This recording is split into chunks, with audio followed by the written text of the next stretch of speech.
This week's Parsha is Parshas Bo. Bo meaning come. Now, we missed the first two Parshas in the book of Shmois. We missed the last 2 weeks, Shirim. But what I'd like to do today is just run through very quickly the structure of the book of Shmois, the book of Exodus, and then focus on last week's and this week's Parsha, which is really about the 10 plagues and the Exodus from Egypt. This week's Parsha is the Parsha of leaving Mitzrayim. So the book of Shmois means names. These are the names of the children of Israel who went down to Mitzrayim. That's the way the book starts. The book is called in English Exodus. It's referred to by the rabbis as well as Sefer Yetzirah, the book of going out, the book of redemption. And because the book focuses on us being redeemed from Egypt. The question is, well, the first chapter talks about who was there. The first Parsha talks about who was there and what happened with what did Paro, how did it introduce all the negative decrees against the Jewish people? How did all the slavery start? What about the killing of the boys? And about the fact that Moshe Rabbeinu was born. Paro had decreed that the boys should all be killed, the girls should live, and a baby is born. And Moshe is named by his parents. His name Moshe was given to him by Paro's daughter Basia, or Bisia, different ways of saying it, or Batia in modern Hebrew. But his name by his parents was Tuvia. Because the Torah says when he was born, they saw that he was toiv, he was good. Tuvia means good, a goodness from Hashem. And so Paro wanted to kill the boys. Moshe is born. He was born premature, and his mother was able to look after him for 3 months. After 3 months, she put him in the river. The story, we all know the story. Basia came along. That's brought down by the rabbis that she had actually come to convert to Judaism. She'd come to the Nile River to go into the Nile as a mikvah. And she saw this baby. It says that she stretched out, well, she sent her maidens, but they learn out that she stretched out her arm, and her arm stretched and stretched and stretched. She pulled in this boy. Oh, lovely Jewish baby here. His sister Miriam was watching. Miriam was rewarded many years later when she got Saras, because she spoke Lashon Hora about Moshe. The whole Jewish people, the whole nation waited for her and refused to move until she was tahor, until she was pure and allowed to come back in. Miriam said, Basia tried to give Moshe to various different Egyptian women to feed him, and he wouldn't feed from them. If he's going to be the person who speaks to Hashem, and Hashem speaks directly to him, he's not going to feed from non-kosher milk.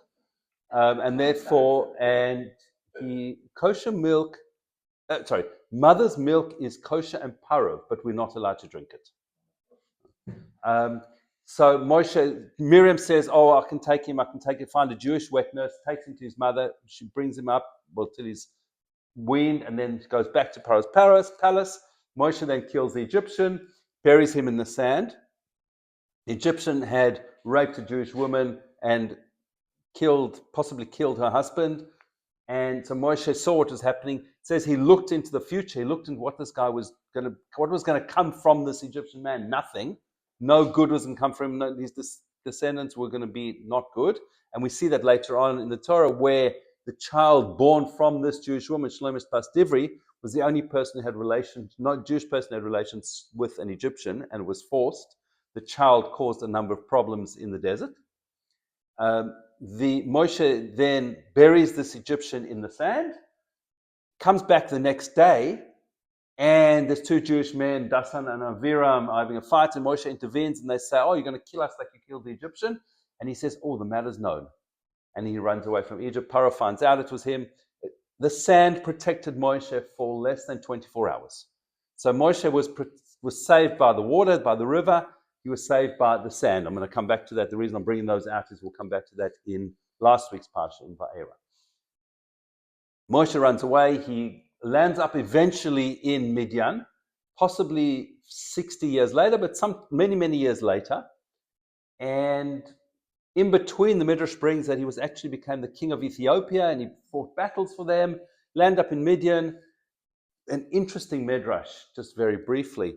Moshe's staff that we learned about in last week's part, and through the rest of the Torah, we'd learn about Moshe's famous staff, his stick. Where did that come from? Yisro, who was an advisor to Paro, had run away from Paro when he had given him advice. Paro wanted to know what to do with the Jewish babies. Yisro didn't want to give advice and he ran away. He stole from Paro a stick, which he stuck into the ground. And he said the only person who's going to pull out the stick is going to be the person who's going to redeem the Jews. That's where they get the story from. Moshe came along and he pulled the stick. The Midrash is 1,000 years before King Arthur and the Knights of the Round Tables. That's where they get the story. All the stories of Aesop's fables come from Midrashim, and all of those stories from all of our sources. They flip them around and change them, but they are all rooted in Jewish source. Moshe pulls a stick out. It's a famous stick. It's got Hashem's name on it. It's got various things on it. And eventually Moshe marries Yisro's daughter, Tzipporah. They have 2 children. They come back to Israel. He sends Tzipporah and the boys back. Moshe goes with Aaron to the Jewish people, to Egypt to try and free the Jewish people. And essentially that is Parshas Shmos. Parshas Va'era, and in between all of that is Moshe and the burning bush when Hashem encounters him at the burning bush. The reason why it's brought down that Hashem encountered Moshe was a shepherd. And Moshe chased one sheep that had run away from the flock. And the many stories, they chased the sheep for hundreds of miles just to rescue one sheep. He rescued the sheep, and Hashem said, if you can look after one sheep, you can look after my entire flock. And so Moshe and Aaron come to Paro at the end of the Parsha, and Paro says, no, this is no good. The Jewish people need to be enslaved even more, and the slavery gets worse. Last week's Parsha is Va'era. Moshe comes, Hashem says, don't worry, this is going to be what's going to happen. And Hashem uses 4 expressions of redemption. He takes 4 words which he uses to say this is what he's going to do with for the Jewish people. He said, he says, I'm going to take you out, I'm going to rescue you, I'm going to redeem you, and I'm going to take you to be a people for me. Take to be my people. Those 4 expressions of redemption are the basis of the entire Pesach Seder. The 4 cups of wine, each one represents one of those 4 expressions. The whole part of this, the whole structure of the Seder is based around those. Those 4 expressions of redemption are connected to the Jewish people throughout history. We've been through, we're currently still in the 4th of 4 exiles. We're exiled by the Babylonians who destroyed the first temple. The Persians, the Medians took over. We then went back and rebuilt the temple. The Greeks then, pretty much through most of the Second Temple period, we were under, even though we were in Israel, and we had the Hashmonaim running the country after the Hanukkah miracle, that was for about 100 years, but most of that 420 years of the Second Temple was under the Greeks and then under the Romans. The Romans is Edom, Edom being a son of Esav, another name for Esav. One of Esav's children is Edom, and Edom being the word for Rome, Edom meaning red. Esav was known as Edom, the Edomites. They became the Roman people. The Roman people became the Western world Christianity, and we are still under the domain of that exile. We've since destroyed the temple in the year 70, the Common Era. We are still in that exile. There's an interesting question. I heard this from a shiur from Rabbi Breitowitz a few times in terms of there's also brought down there's going to be an exile or some subjugation with Ishmael, the Arab people. Now, interesting enough, the Arab people, they do have many redeeming features in that they pray 5 times a day. They are very outwardly, at least, tznius. They dress in a very conservative manner. They may not be the most well-behaved people in the world internally, and what they do, we as we know, October 7, they were proud of the fact that they were able to rape Jewish babies and women and whatever the fact is. But they are called a pera adam, and we'll come back to that, a wild beast of a man, or a man a wild beast who happens to be a man kind of thing. We're not quite sure where they fit in terms of they portray one thing, but just scratch the veneer, and unfortunately, as we've experienced in the last 15 months and many, many decades before that, we are definitely fighting a battle, but they do have these things that keep them connected to Hashem in some way. Interestingly enough, their name, Yishmael, has Aleph Lamed being Hashem's name in the end. But it's not spelt the way Yisrael with Hashem's name is spelt. Slight difference. There's a little bit subtle difference there that they're not quite, they're not exactly who they pretend to be. I mean, they put themselves out there as saviors of the world, the underdog. They still have refugee camps. We were the real refugees that came into what was Palestine in 46, 47, became Israel. Some of them were there already for a short while. They have refugee camps for the last 80 years. We don't have any refugee camps, but we were the refugees. Explain that. Don't try. That was a rhetoric question. Okay, so Va'era, Hashem reassures Moshe Rabbeinu, no, don't worry, I'm going to take you out, Hashem says. Moshe goes with Aaron and the elders reject him, but they all walk along and they drop off one by one. Eventually, Moshe and Aaron come to Paro. And Paro says, like, who's this Hashem? I'm not interested. I don't know Hashem. Hashem had said, the Parshas Va'era, Hashem, I appeared to Abraham, Yitzchak, and Yaakov as Kel Shakai, another name of Hashem, but to now I'm Hashem. Hashem is his real name. Hashem's absolute essence is in the name of the Yud Kei Vav Kei, and so that's how he's going to appear to us now. So Paro, or the Avos, didn't know Hashem as Hashem, but Paro then says, well, who's this Hashem? And Moshe says, okay. Hashem says to Moshe, show them a sign. Says to Aaron, throw down the stick. Throws down the stick, becomes a snake. The Egyptian, the necromancers, the magicians, they were the kings of magic. They were the Copperfield and the Penn and Teller and everything else of that time. But they did real magic, not sleight of hand. It was proper magic.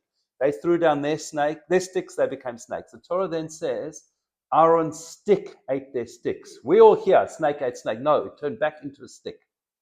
And that just shows that Hashem's in control. This is all Hashem is doing throughout the plagues, is Hashem is in control.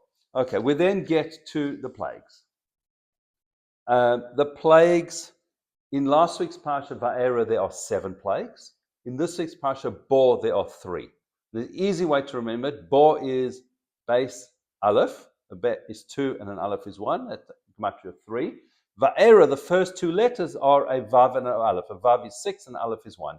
The first 2 letters of this week's Parsha, Bo, is 3. The first 2 letters of last week's Parsha is Vav Aleph is 7, 7 and 3. Nice, easy way to remember that there were 10 plagues split between the 2 Parshas. I'm not going to go through the plagues too much now.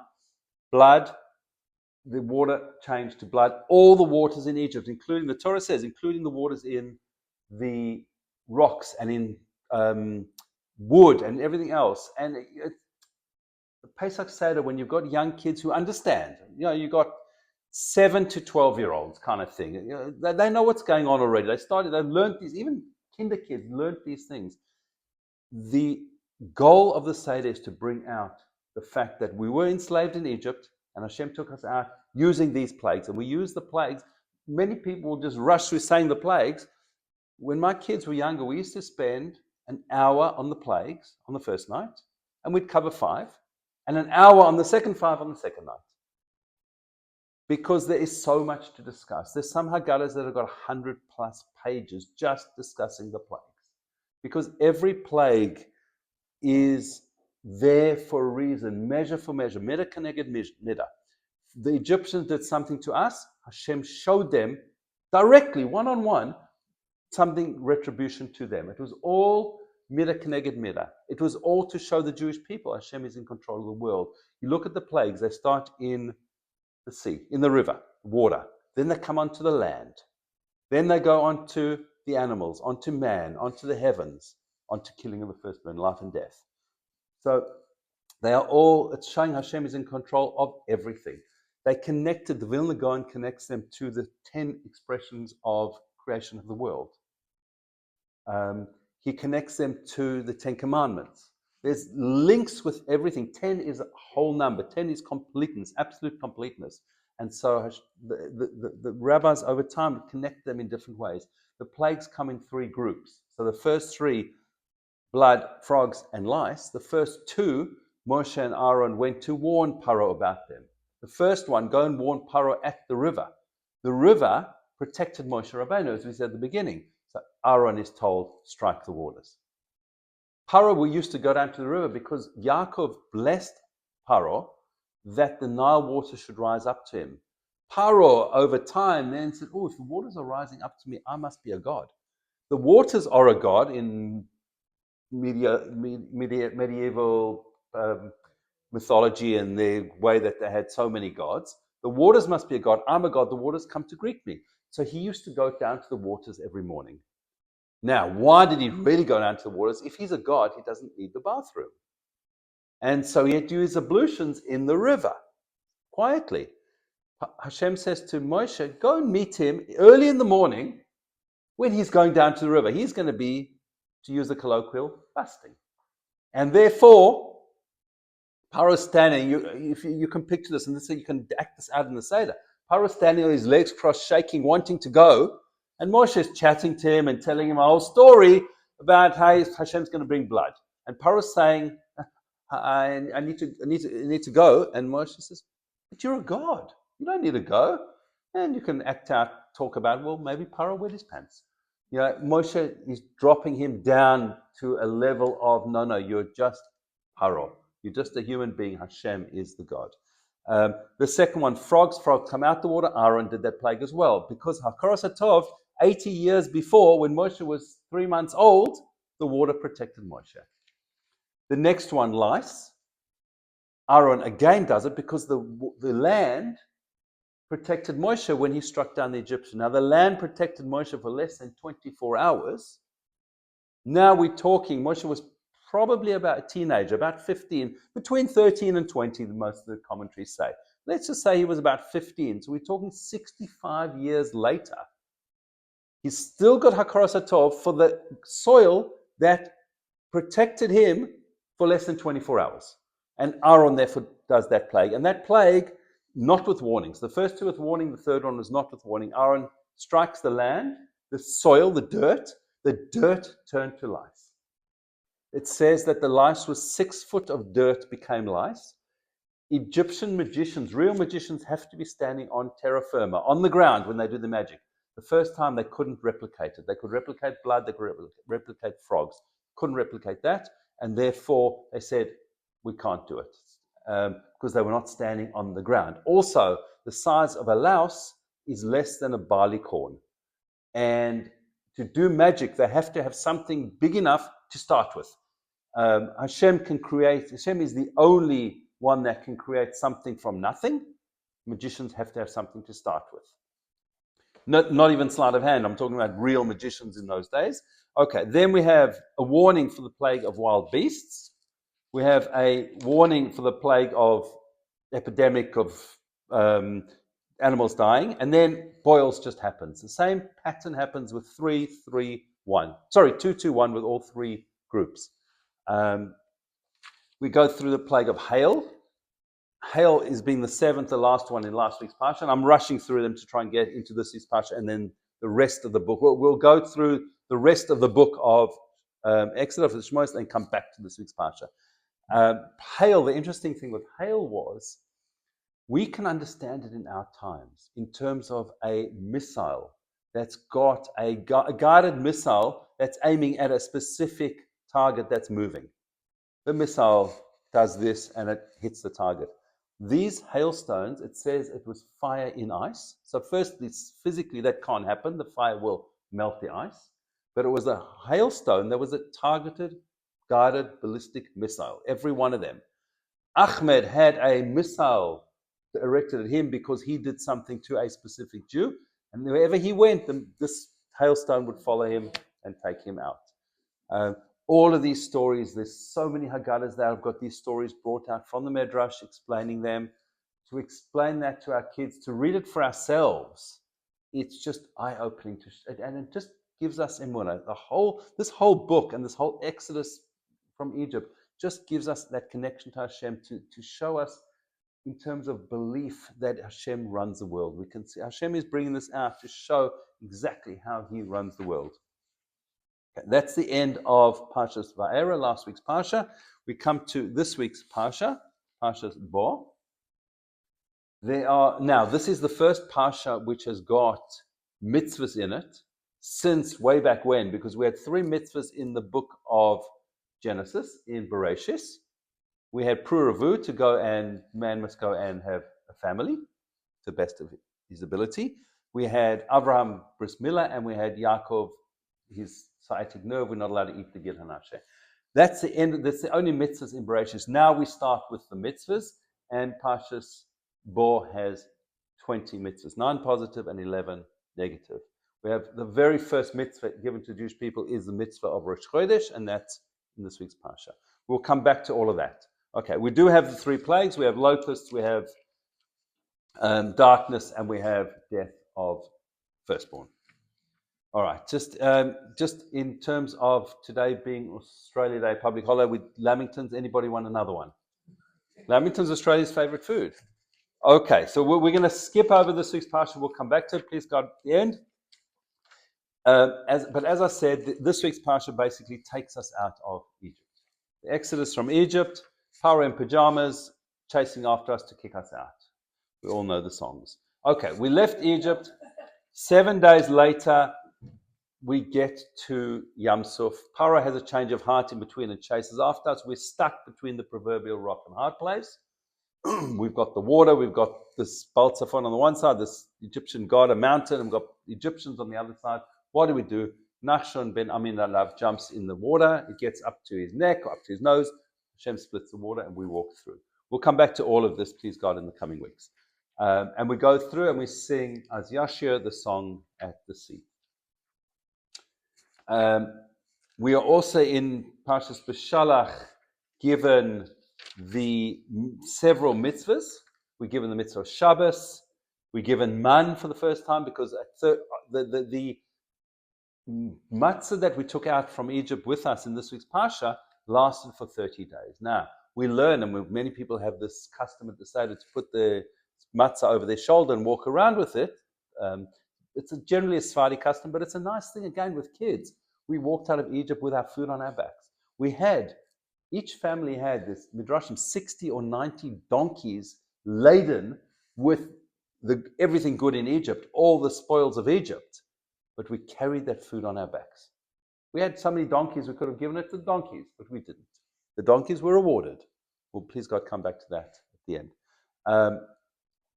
We get the man, we get Shabbos, and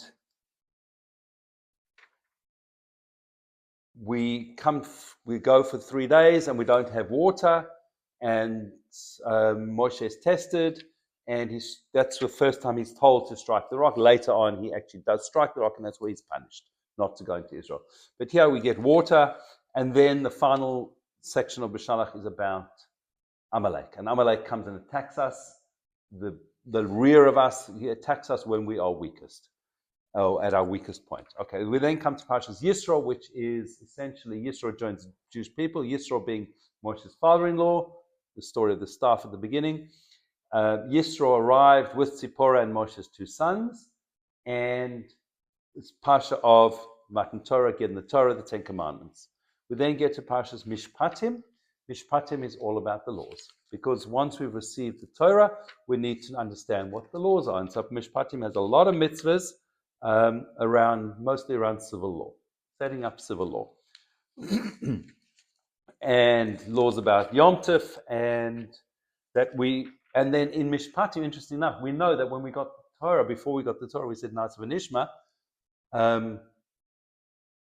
we will do and then we will hear. Not we will hear and then decide if we're going to do. We will do what we're told to do, and then we'll hear and understand about it. That is brought in Mishpatim, not in Yisro before giving of the Torah. In Yisro it says we said Na'aseh. And then we get to Truma, Tzetzaveh, Kisisa, Vayakel, Pekudei. The last 5 parshas is all about the Mishkan, except for a little bit in Kisisa with the golden calf. But most of the rest of that, we've got 5 whole parshas, or 4.5 parshas, about the building of a Mishkan. So so Hashem can rest his presence with us. Why is this book called the book of Exodus? When Exodus happened in the third Parsha. So there are different commentaries about it. Ramban's introduction to Whole of Sefer Shmois is brilliant. I think we went through it last year. But essentially what the commentaries talk about is Exodus and redemption and coming out of an exile doesn't end when you come out. It ends with getting the Sefer Torah, and it ends with, finally, with Hashem's presence resting in our midst. And so the issue with the state of Israel, not getting political here, but we don't have Hashem's presence. We don't have the Beis HaMikdash. The big question and the big disagreement is how is the Beis HaMikdash going to come? How is Mashiach going to come? Is Hashem going to send it down, or are we going to build it? And so is the creation of a state of Israel, the beginning of the redemption? Or is it we don't know, and Hashem will decide when it is, and therefore we can't say. Now, the state of Israel is a secular state. It happens to be a Jewish state, but being a secular state, many of the religious people are saying, well, hang on, we're not following Jewish law even. Yes, there are. Thankfully, there are many laws that are followed from a halachic perspective. The rabbis are consulted, but it's not a Jewish state from a halachic perspective at all. It's a state run by Jews. Now, would we rather have a state run by Jews than a state run by anybody else? Absolutely. We wish that it was a Jewish state run halachically on proper premises. Then we would then, be fitting to receive Mashiach and rebuild the Beis HaMikdash and live the way we are supposed to live. End of political discussion for the moment. Let's go back to this week's Parsha. Let's go back. It's an interesting question in terms of even, it goes down to, and I heard this again from Rabbi Breitowitz, but the whole discussion on this deal about the hostages, should it happen or not? Now, if you noticed, it's almost counterintuitive who voted for it in the government, who voted against it. The Haredi parties, who are anti the secular state of Israel, essentially, voted for it. The Dati Le'umi parties, who are completely for the state of Israel, voted against it. Just think about how that works.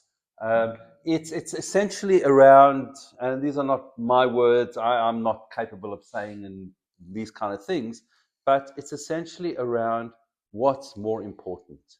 Having a state where we are in control, or having Jewish life. And the Haredi parties are saying, well, if we can rescue Jewish lives, it seems like that's important. The risk from the Dati Le'umi side and from the certain other parts is that, well, we can't give up any land because we've got that land, it's ours. And so just like a soldier who goes into battle knows that he or she is putting their life on the line, so too, unfortunately, and it's a terrible, very hard thing to say, but these hostages are essentially soldiers. They're not. They're mostly very innocent civilians who, many of them too young or too old to be soldiers, but they are unfortunately there because of things beyond our control, and therefore, if we can't rescue them, but we can rescue the land, we've got something to stand on. That's the two arguments. I'm not discussing pros and cons, merits, or anything else. It's just the way things pan out. And the person whose shoes I don't think anybody will want to be sitting in right now is Bibi Netanyahu. That man has had the hardest 15 months of anybody on this planet, I would imagine, in our times.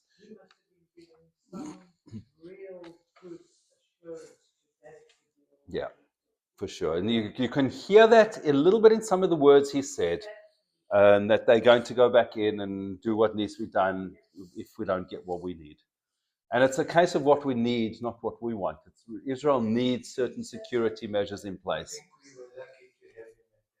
No, it's not like Hashem puts things in place for reasons. And then that's going to be, we'll come back to that, please God, at the end of this year, because that's kind of where I want to get to. Okay, so let's go through this week's Parsha.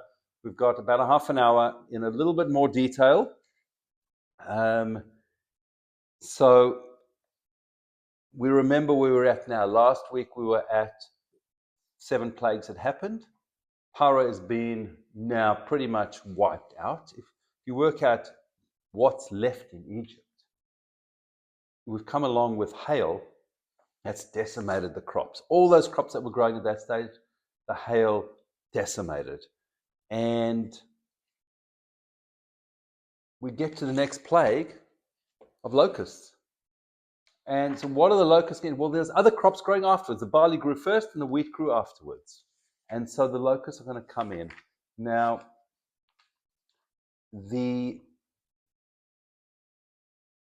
so remember how I said the plagues went in groups of 3 and how it was warning, warning, not warning. So beginning of the Parsha says, Vayom Hashem el Moshe. Hashem says to Moshe, interestingly enough, the name of the Parsha, Bo el Paro, come to Paro, not go to Paro.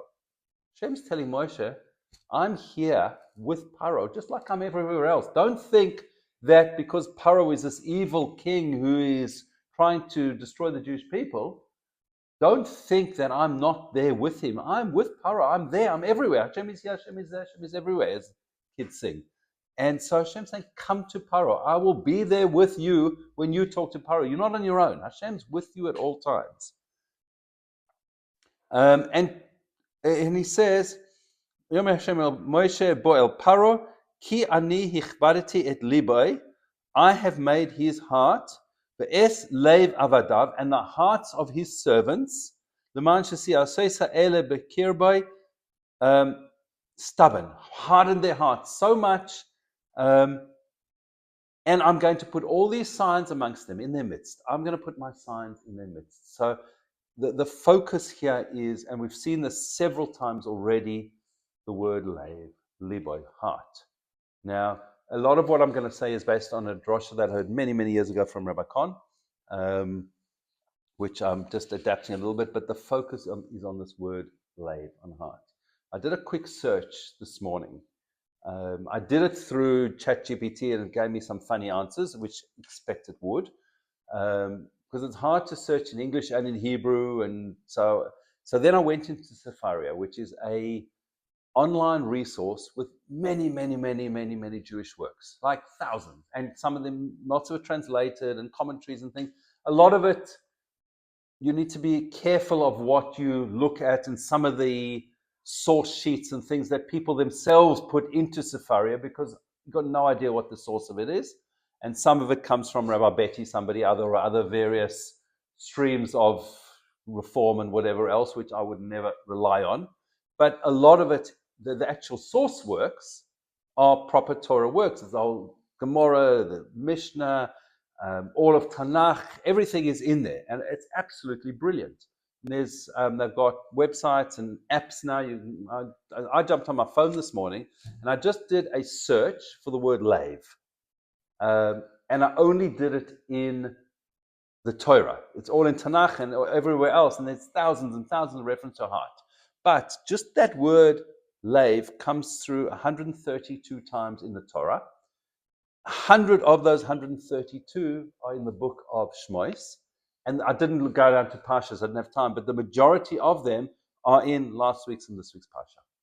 Because it's all about Paro hardening his heart in last week's Parsha, and Hashem hardening Paro's heart mostly in this week's Parsha. That's really kind of the split. But then there's also the word libo, which we had in our first verse there. Es libo ve'es leiv. We had his heart, libo, and leiv avadav, the heart of his servants.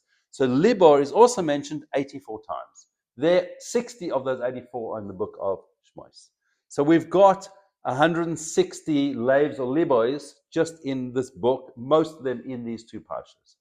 And so it is a major focus of the whole Exodus, the whole process that we went through is about the heart and a little bit about the mind. And it's that connection between heart and mind. And we'll come back to that because that's how the Parsha basically ends. So Hashem now is going to make Paro's heart hard. Hashem has basically taken away Paro's free will at this point in time. The slavery ended, according to most sources, at Rosh Hashanah. So 6 months before we left. The plagues took a period of about 12 months. Most of the plagues were a month. There were 3 weeks of warning and a week of plague. Some of them, death of the firstborn was instantaneous. Darkness was over a week. Those that were without warning, they happened for a week. So it was over this period of time. So the slavery had dropped off. It had come a bit better. Firstly, it got really significantly worse. And then through the plagues, it was getting easier.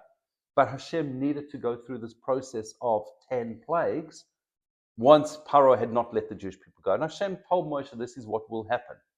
And so we now get into a stage where Hashem has taken Paro's free will away from him.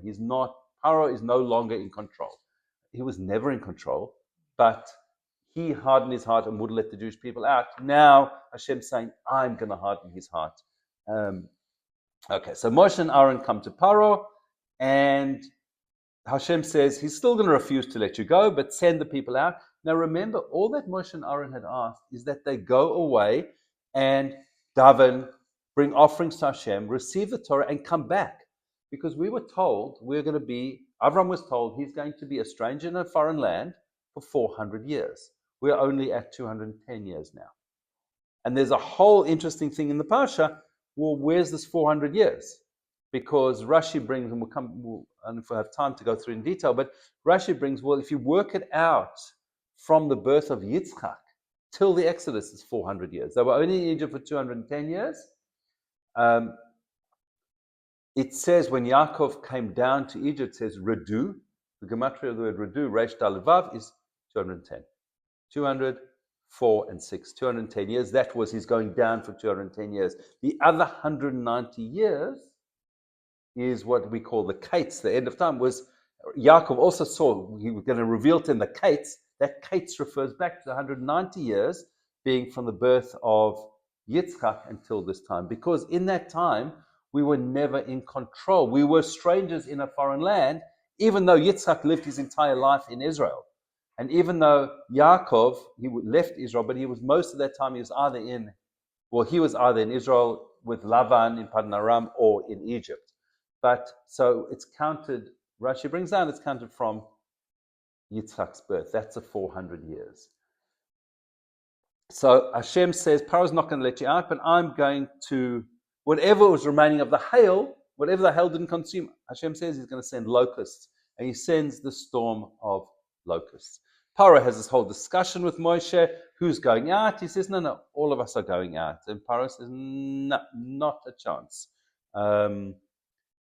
So Hashem says to Moshe, now remember the first 3 plagues Aaron did.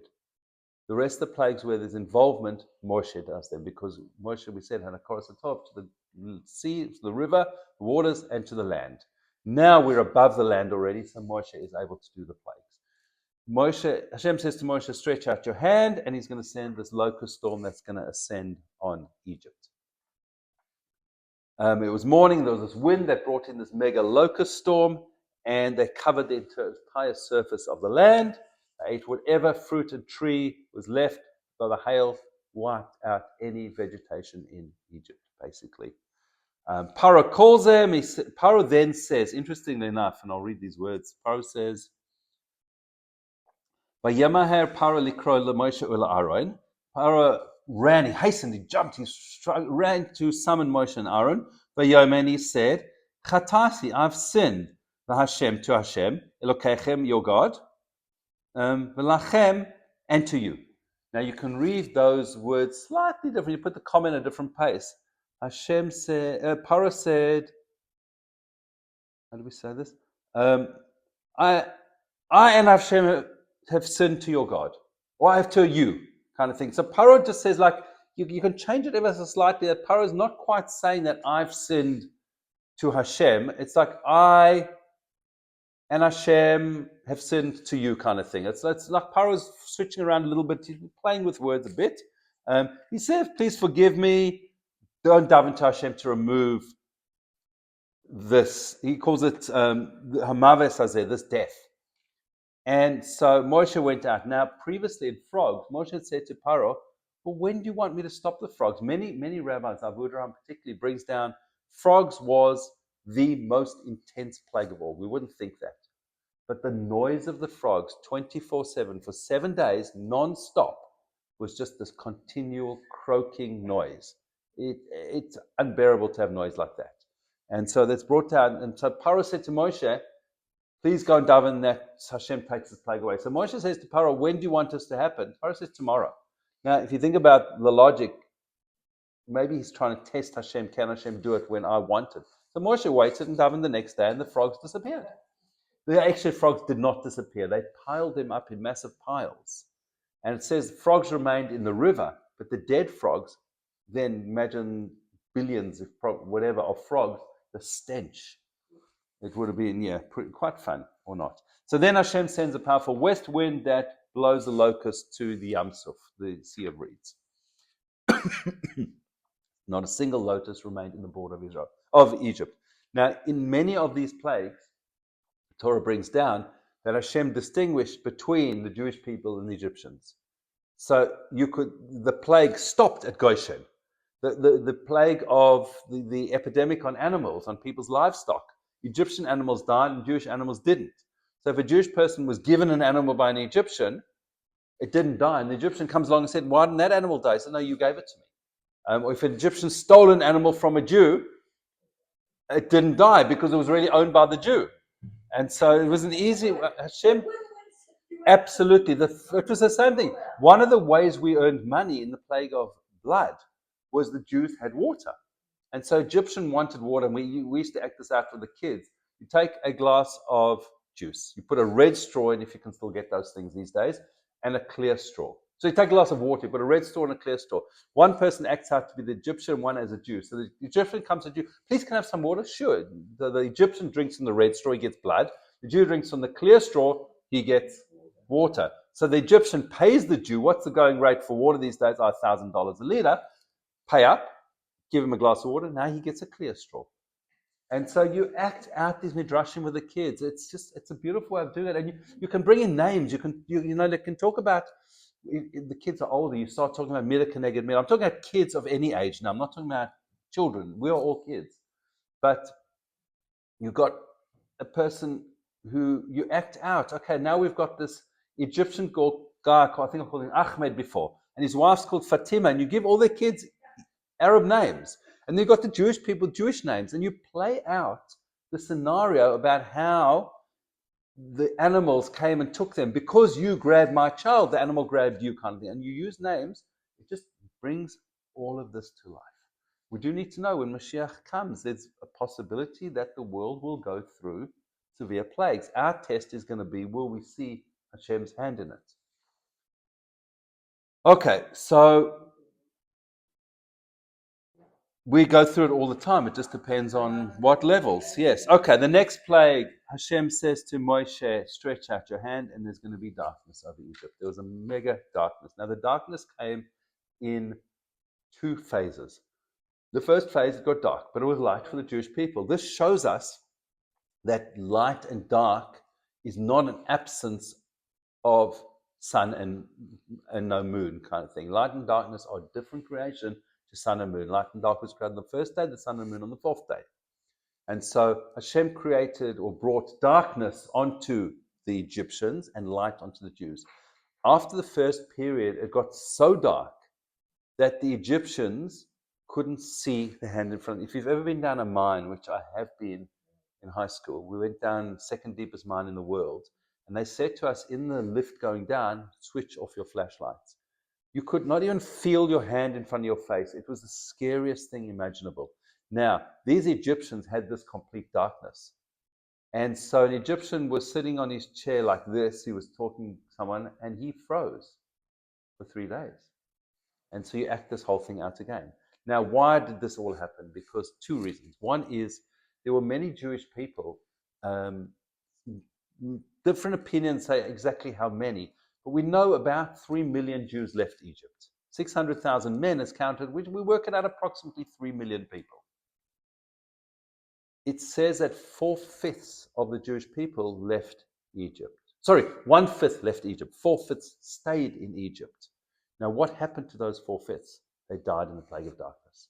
So that the Jewish people could bury these 4/5. Now, we're talking about millions, tens of millions of people. who died in Egypt. Why did these Jews deserve to die? Because they did not believe in Mashiach. They did not believe that Moshe was going to be Hashem's agent to take us out of Egypt. They were quite happy to be enslaved in Egypt. The slavery had ended. We're not slaves anymore. Egyptians have been punished. We're going to live in this fruitful land, and we'll be happy in Australia when Mashiach comes.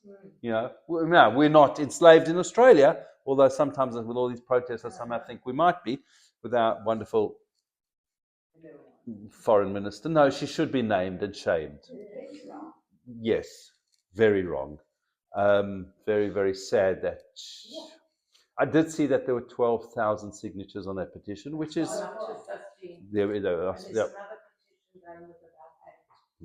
It's unfortunately not going to help, but we need to make our voices known.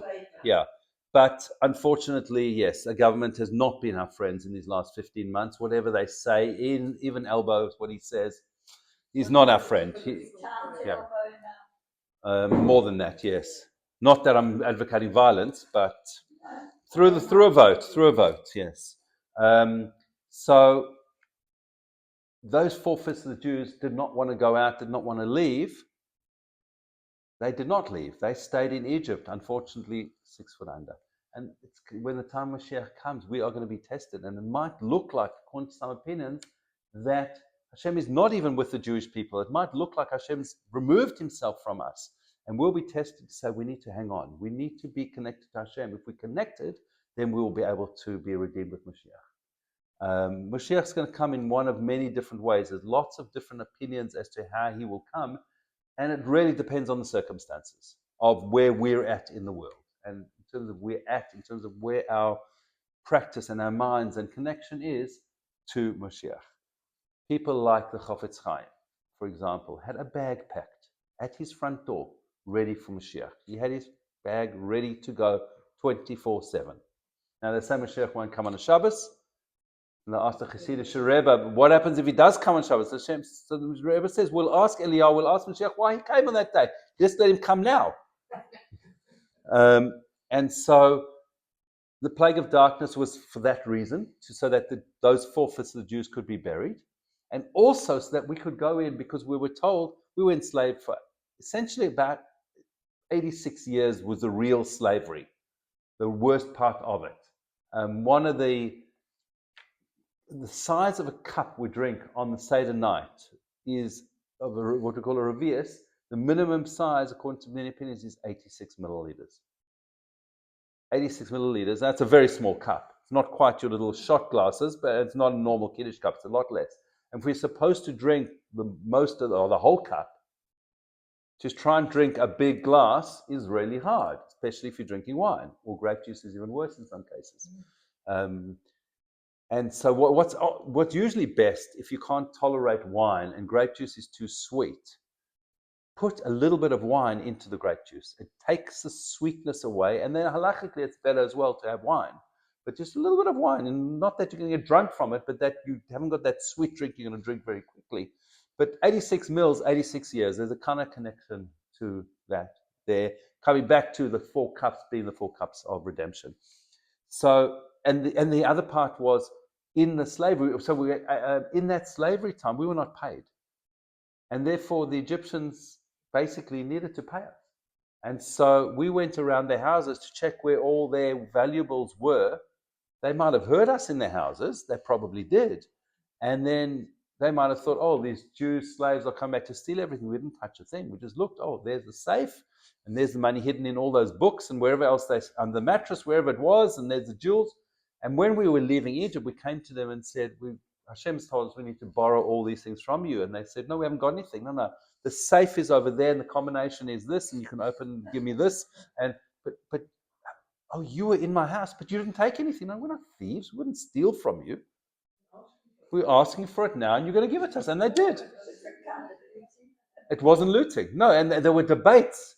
There were debates brought down by Chazal as to challenging why did we steal all this stuff from the Egyptians, and was, no, hang on, let's work out the Egyptians, this is for the Egyptians and the Ptolemy period and various times, let's work out how much money you needed to pay the 3 million Jews that left for 86 years of slavery. Now, how much did we take out? Oh, you owe us money. we didn't take out enough because you didn't pay us anything. And so there were several debates over history about that specific issue. Okay, so the Parsha goes into discussing the actual Yetzias Mitzrayim, what was going to happen, the whole Korban Pesach, how we had to bring a lamb or a baby goat into our houses. We have Shabbos, which we call Shabbos HaGadol, the Shabbos before Pesach. It's called Shabbos HaGadol because we're commemorating to some degree on that day that the Jewish people took in this lamb in their house. Now you can imagine having a lamb, they tied it to their bedposts for 4 days in your house. We do it wherever Shabbos HaGadol is. This year it'll be a few hours before Pesach because Pesach's Motzei Shabbos, which is the best Pesach to have. Many people think it's so hard, but everything's prepared on Friday. You've got Shabbos to relax. You can have a Shabbos afternoon shluff and come into the Seder rested, and it's a totally different Seder. Whereas in other years, you're rushing, and the Erev Pesach is a very busy day. And so particularly for people who are preparing the meal, it's all done. You can't do it on Shabbos. It's all done already. And so it makes a huge difference. Okay, I'm going to come back to a discussion about the dogs in a moment. But essentially, we brought the lambs in. The Egyptians are saying, what are you doing with those lambs? No, we're going to slaughter it. But the lamb was their God. We're going to slaughter it, and we're going to eat it on the night that we're going to be let out. And we're going to leave it whole because the mitzvah is we're not allowed to break a bone on the Korban Pesach. If you break a bone, it's no longer an acceptable Korban Pesach. And so we left the shape of what was left of the lamb, the bones, on the rotisserie. And the Egyptians all saw what was going on. At the same time, it was the death of their firstborn. There was a lot going on. Just before that, I did mention Rosh Chodesh. Before we were given the mitzvah of Rosh Chodesh, the first mitzvah given to the Jewish people. We were told to paint with the blood of the Korban Pesach on the lintel of our door. It's a one-time mitzvah. It was only done then. But we painted it so that Hashem's passed over our houses is what we normally learn, but we painted on the inside of our house, not on the outside. So that we will see what's going on. We know we're protected. So even though we put a mezuzah on the outside of our doorpost, we know the mezuzah is protecting us. And mezuzah means doorpost. And that's mentioned in this week's Parsha. That's the end of the Parsha. We'll come to that in a moment. So we're given the whole mitzvah of Korban Pesach, told to take the Korban Pesach. We're told how to eat it. We need to eat it ready to go, with our belts on, our loins girded, ready to leave Mitzrayim when Hashem says that we are going. And the Torah says, I'll just read the English, so shall you eat it, your loins girded, your shoes on your feet, your staff in your hand, you shall eat it in haste. It's a Pesach offering to Hashem. And that's why the end of the Seder meaning the end of Magid, just before we get to the 10 plagues, and that whole thing is often done in a rush. In some homes it's done in a rush because we spent too long on the other parts of the Seder, and we've got to get to eat before midnight, whatever we're eating, whether it's afikomen or whether it's the meal, different opinions. But the Korban Pesach itself, the rabbis said it could be eaten the whole night, but the rabbis said no, it has to be eaten at midnight, which is why many people have the custom to eat afikomen before midnight. Now, midnight does not mean 12 a.m. Midnight means the midpoint of the night. So right now it's about 1 something or other because of daylight savings. It's almost never, I don't know, but it's almost never 12:00 is midnight. We call that midnight because it's the middle of the clock, but it needs to be the midpoint of the night. Okay, Hashem says he'll pass through Egypt. He's going to strike all the firstborn, the man, animal, and among the gods of Egypt. He's going to execute judgment. He says that the blood will be a sign for you upon your houses where you are. It's a sign for you, not for them, that I will see the blood and skip over.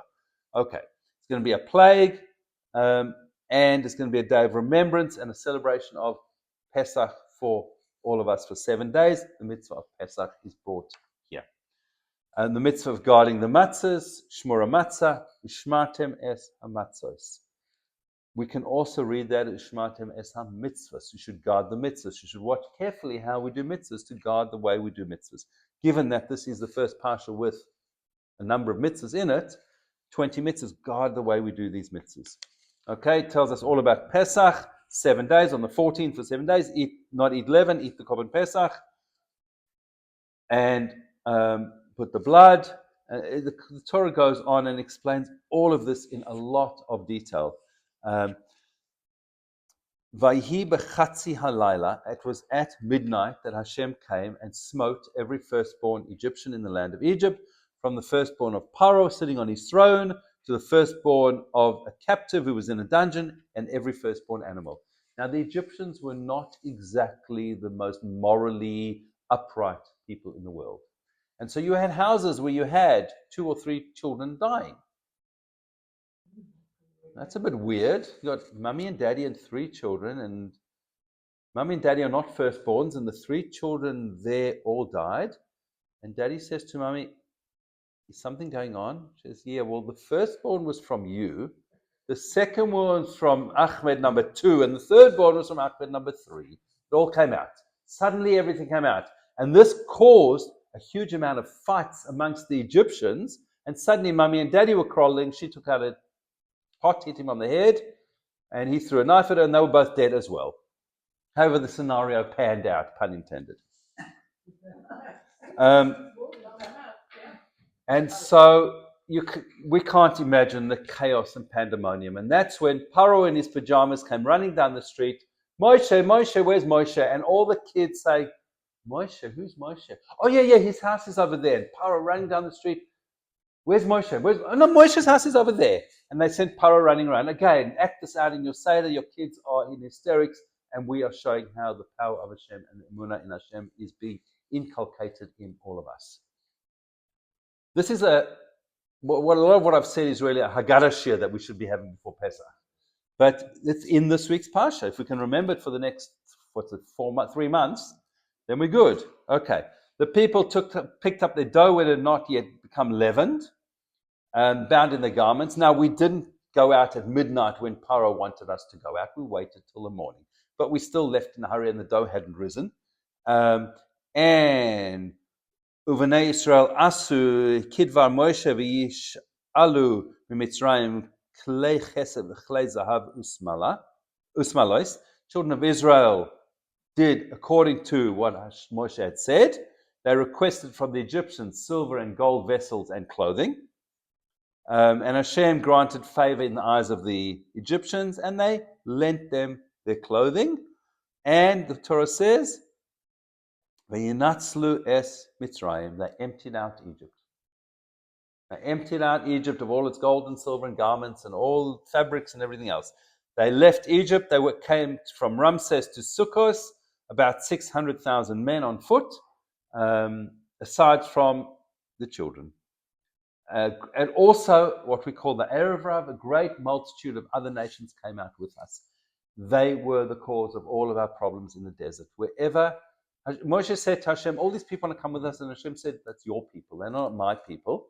You want to take them, fine, but just remember, and every problem we had, pretty much so, except for maybe Korach and 1 or 2 other small problems, were from the Erev Rav.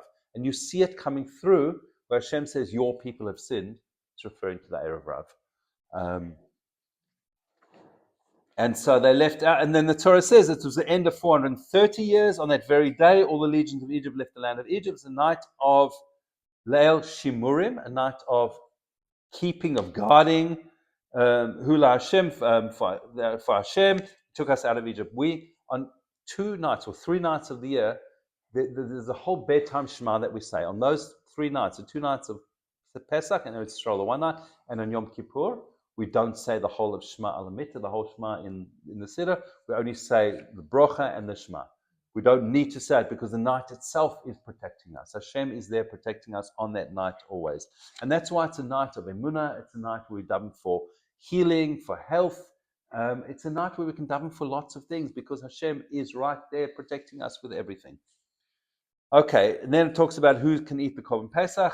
Only Jewish person, only a male who's had a bris, and various other parts. And the Torah then ends talking about firstborns. The firstborn of a of the womb amongst the children of Israel. Animal and beast belongs to Hashem, and that's where we learn out pigeon haben for a Jewish boy who's not a Kohen or Levi. That's the pigeon haben is learned out kind of from different places, but it's referred to here. But pigeon petach hamor, where we redeem a firstborn donkey or a firstborn kosher animal, we learn it from here. It's given to Kohen, or it's firstborn animal is given to the Kohen. The Kohen can then takes ownership and do what he wants with it. A firstborn donkey is redeemed on a lamb. And if you don't redeem a firstborn male donkey, then it's chop off its neck, chop the back of its neck, because it needs to be redeemed. And that was the reward the donkeys were given for carrying all of our goods. As I said, 60 animals per family leaving Egypt, carrying all those goods. Donkeys were given a reward of being redeemed. Firstborn donkey. It's the only non-kosher animal that gets a reward like that. Like that. There's another one which we'll come back to in a moment. Okay. Remember that you left Egypt, and it come to pass that you're going to come to the land of the Canaanim, the Chittim, the Amori, Hiviti, etc. That Hashem swore to your forefathers, a land flowing with milk and honey. You perform this service in this month. In other words, do the Pesach service in the month of Nisan for 7 days as a festival to Hashem. You eat matzahs all 7 days. And that parsha ends, V'haya lacha la'os al yadcha, u'zikaron beinenecha leman tiyeh toras Hashem beficha. Ki biyad chazaka otzia Hashem miMitzrayim. You shall put them as a sign on your hand. The Torah says hand, but we know this is talking about tefillin. Put them on our arm, and a sign between the eyes, or here it's a remembrance between the eyes, zikaron, between the eyes, so that Hashem's Torah. This is the reason we put on tefillin. So Hashem's Torah should be in our mouth, because Hashem took us out of Egypt with a strong hand. So we remember Egypt, and we know that Hashem's Torah should be fluent in our mouths at all times. And you shall observe this decree as designated time. Then the next parsha, the end of Parshas Bo. When I'm saying a parsha in the Torah, there are little gaps. And so a parsha in the Torah is wherever there's a gap between letters. And usually in a chumash, it's written with a pei or a samech.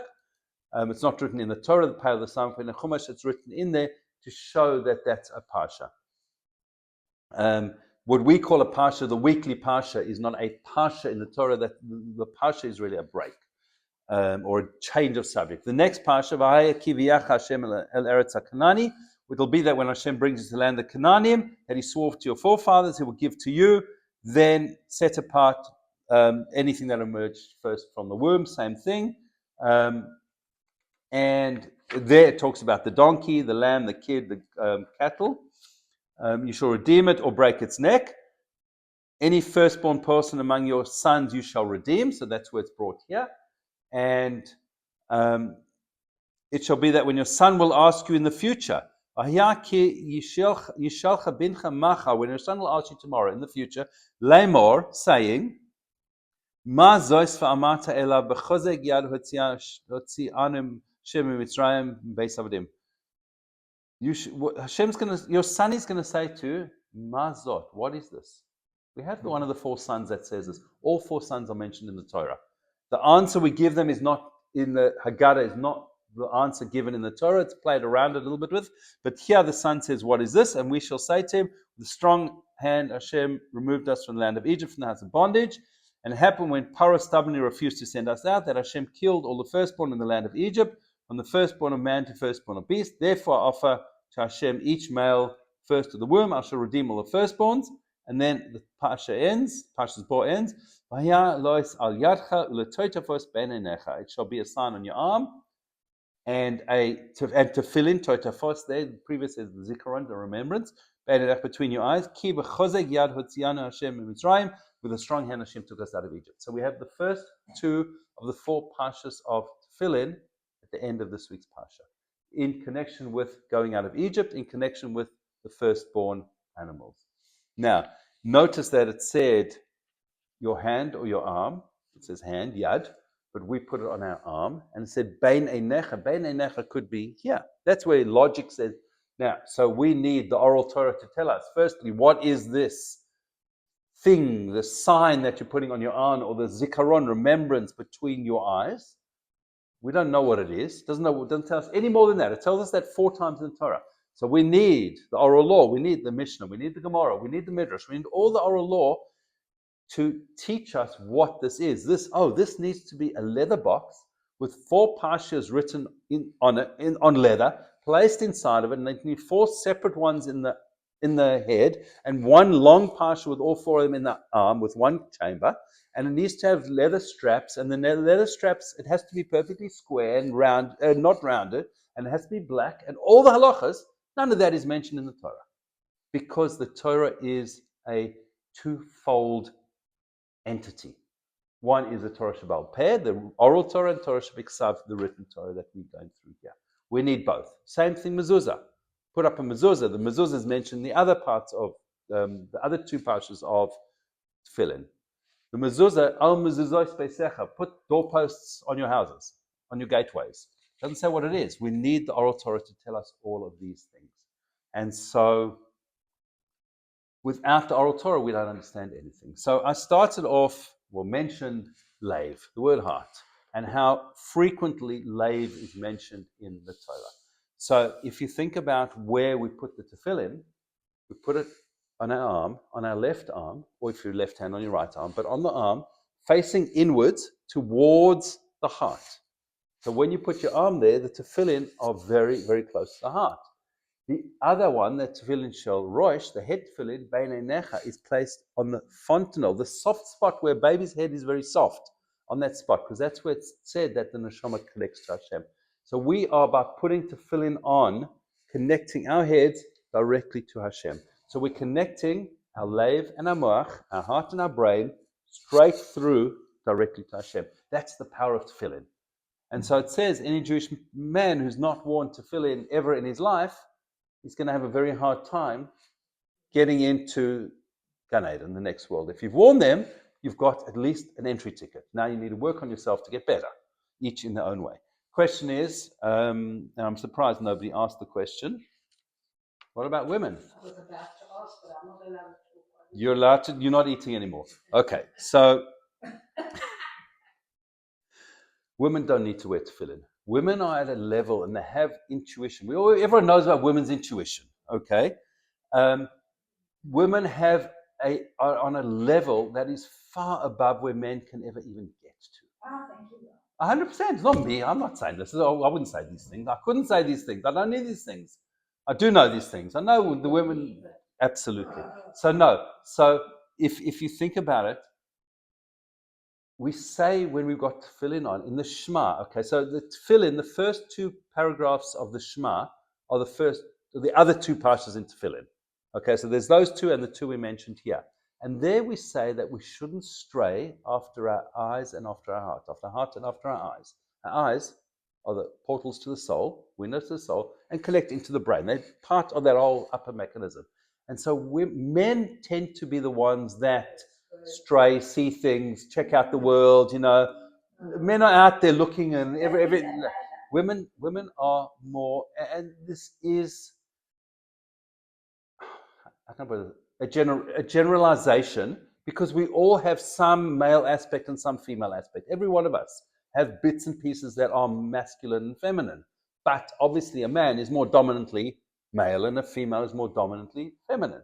But a woman is at that level that she doesn't need to do these mitzvahs. She doesn't have the need. She's already there.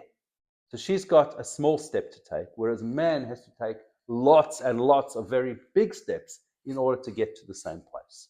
So that's the answer to that question. That is the way it's generally given. What I've written down here, women don't need to wear tefillin, already have this connection built into them, and have a far simpler way of making the connection and significantly less problems straying with their eyes and their heart. Okay, so that's that part of it. Okay, so the whole focus of the Shema, v'chol vavcha v'chol nafshecha, with all your heart and with all your soul. We need to connect and love Hashem. The first part is love. I mean, we all know the world focus on the heart is the center of love. We connect to Hashem with our hearts. We connect to Lev. It plays, as we've seen in the Parsha, what did I say? It was in 132 plus 84 times Lev, Libo mentioned in the Torah, and in Shmo it's 160 in total, Lev and Libo. It's a lot of times there's this focus on heart, connecting to Hashem. Now, if we look at the whole Sefer Torah, the beginning of the Torah starts with Parshas, with a base. And the last word in the Torah is Israel. Base, Lamed, flip it around, is Lev. The whole Torah is around the heart. Everything we do is with our heart. We do things in a way that we can connect to Hashem totally with our hearts. And so, if we are focused on our heart and we're focused on connecting our heart and our mind to Hashem, then we will stay connected. So, which animal, of all animals in the world, which animal is most known to be connected to a human's heart? Humans love animals. Which animal do most humans, if people have got a pet, more likely than not, a good dog. What's the name of a dog in Hebrew? Kelev, like the heart. A dog is like attaches to a person's heart. A Torah, it's not clever, it's a Torah.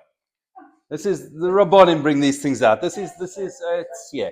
So this is actually no. So where does all this come from? Adam HaRishon, when the day he was created, spent part of that day, Hashem paraded every animal in front of him. And he named the animals. He said, oh, an Arya, that's an Arya, it's a lion. It's got these features of Arya. Now, lion in English means lion. Dog in English means dog. You know, it's meaningless. But in Hebrew, he named a lion, an Arya, and he named a dog a Kelev because he knew the nature of a dog is to attach to a human's heart. Every single species in the world, in Lashon HaKodesh, name means something. It means it's its essence. A word, the word word, in the word thing, davar, deber, is the same word because a word is a thing, it's its essence. And so every animal's word is its essence. And so let's look at what happened with the dogs in Egypt. Okay, there's a very, very famous pasuk in this week's Parsha. And this verse, if anybody's scared of dogs, and in our house we knew this pasuk, because when a dog comes to you, you know this pasuk ba'al peh, you say this verse, the dog ain't going to come anywhere near you. It's a guarantee. The absolute guarantee, and I've proved it many times. I didn't need to prove it. I had people in my house who were very scared of dogs, and they knew the pasuk. L'chol b'nei Yisrael lo yechratz kelev l'shone l'meish v'ad behema l'man teidu'un asher yafle Hashem bein Mitzrayim u'bein Yisrael. Do you don't shout at the dog, you say it that you can hear it, that Hashem hears it, and the dog hears it and goes away.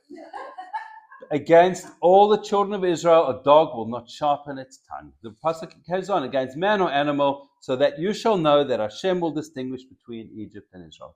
The distinguishing between us and everybody else. A dog will not attack you if you say, L'chol b'nei Yisrael lo yerchatz kelev. Egypt had a system in place where they had what we would call a laser beam system, a security system, where a slave could never escape Egypt. They had dogs set up around Egypt with these special eyes and the lasers. And the laser beam would go from one dog to the next. And whenever anybody crossed through that, the dogs would start barking. Torah tells us the dogs did not bark that night in Egypt. The dogs were completely quiet. The Jewish people walked straight out, and the dogs were stum. In fact, the dogs might have run along next to us and want to be put on a lead and will go out with us. I don't know. That I made up. That's the part I made up. The rest of it is all Torah. Okay. I know, it's a lot. Okay, so what reward does a dog get? A bone. Correct. But more than a bone. So the Torah says, I think I've got the right place here. Torah says in Parshas Mishpatim,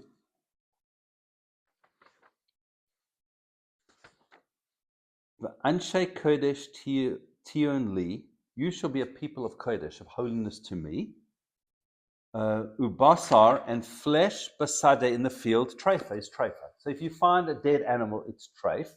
It also applies if you shecht an animal and it's found to be an avela. We call it a treifa, but a treifa means an animal that wasn't shechted. It died of other means. In other words, non-kosher meat is a treifa because it didn't die via being properly shafted. Lo techelu, don't eat that meat. You're not allowed to eat it. Lekelev tashlichun oisa, you should throw it to the dog. The dog is rewarded. We could sell that meat, but the dog is rewarded with treif meat. The dog specifically, it could be any animal. You could feed it to your cat. You could feed it to anything. But the dog itself is rewarded. And Rashi brings down there that because the dogs didn't sharpen their tongue, because the dogs didn't bark when we left Egypt, Rashi brings down there, therefore give him his reward. The dog is rewarded. The dog is given a verse in Perek Shira. Dogs are very, very special animals. Now, there's interesting halachas about dogs. You're not allowed to have a dog as a pet if it's a wild dog. The tame dog is a different story if you're able to tame it, whatever.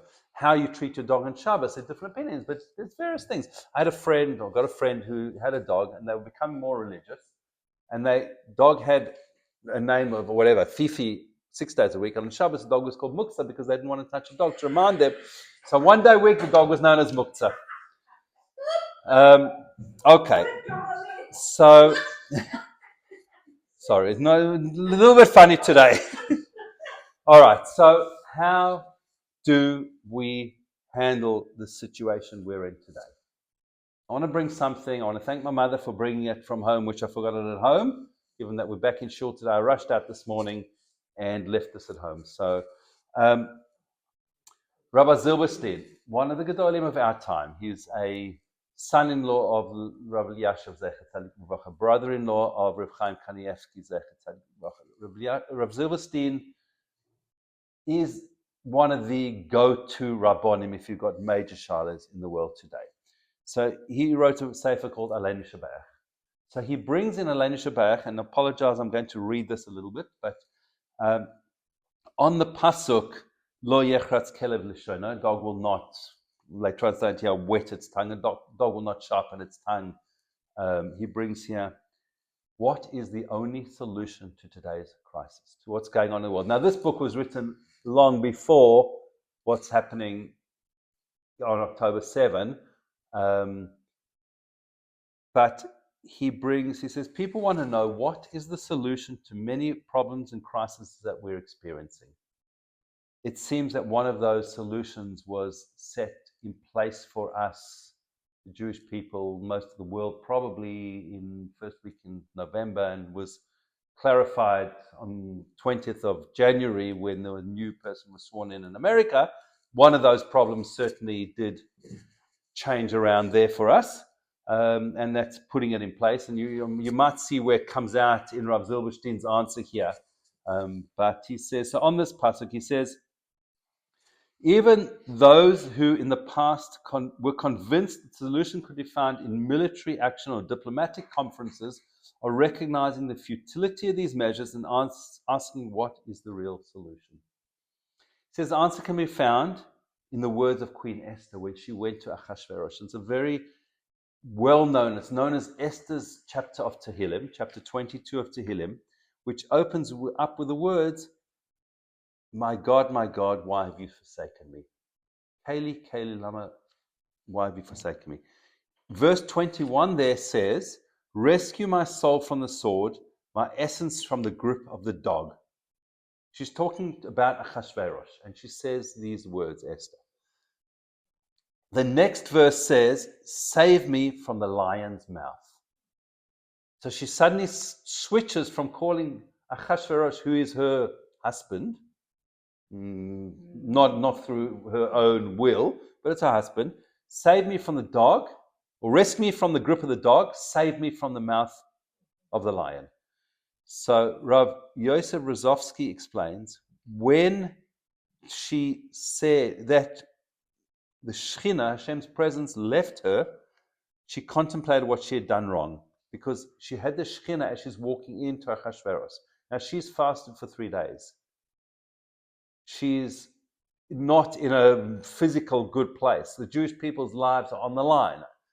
Haman is about to, he's getting ready to destroy us. This is 11 months before, and this is on Pesach. And she goes in to Achashverosh, and she's saying these words, and suddenly Hashem's Shekhinah leaves her. Perhaps she thought it was because she had referred to Achashverosh as a dog. So then she corrected herself and referred to him as a lion. What's the difference between a dog and a lion? And that's why I used Arya and Kelev as my two examples of what Adam Arishan named the animals. When a person's confronted by a vicious dog that intends to bite him, I would say, based on what we learned today, you can say the pasuk, this pasuk, lo yachatz kelev, l'shonei. But he says, what can you do to a dog? You can throw a stick or a rock at the dog, or stamp on the dog's legs, and the dog will generally run away. If you're big enough and you act strong enough, you can get a dog to run away. You can kick it in the mouth, whatever it might be. But when a person's confronted by a lion, his only recourse is to rely on Hashem. Says, say vidui, say the Shema, and just daven, because that's all that's going to help. A lion's about to attack a person, you're not going to be able to kick it on the paw or throw a stone at it. You need to daven. No natural means. I mean, you can pull out the gun and shoot it perhaps if you had one, but you might not have one. Esther reached the conclusion that she had behaved incorrectly because she had not relied entirely on Hashem, as she would when facing a lion. Instead, she'd somewhat relied on her own abilities as when facing a dog. She approached Hashem in total submission, relying exclusively on him, as she approached Achashverosh to help her succeed in her mission, based on the Maharal. In other words, she flipped, and she says, no. This Achashverosh is a lion. I need to rely on Hashem. I can't rely on my own wills. I've done my part. I've fasted for 3 days. Now, Hashem, it's on you. I need you to help the Jewish people here. Esther's solution is a solution for our times. There are those who think that our enemies we confront today are dogs, which can be vanquished using natural means. Hashem shows us time and time again, not the case. We have to rely exclusively on him. We have to improve ourselves and our deeds, and then Hashem will save us forever and bring Mashiach. May he come today.